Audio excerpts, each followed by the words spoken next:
Manually typing dates in is tedious and error prone. In this video, I'm going to show you how to add a calendar picker in Google Sheets that lets you select dates from a calendar, making your data entry faster and more accurate. Let's get started.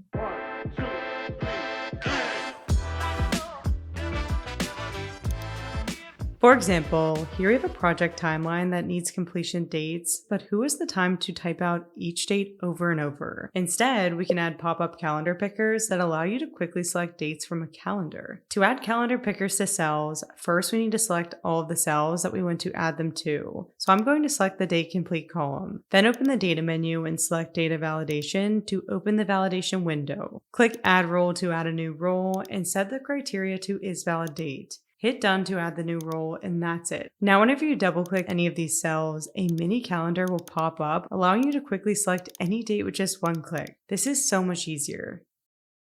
There you have it, a simple way to add a calendar picker to your Google Sheets. If you enjoyed this tutorial, don't forget to hit the thumbs up button below and subscribe to our channel for more tips.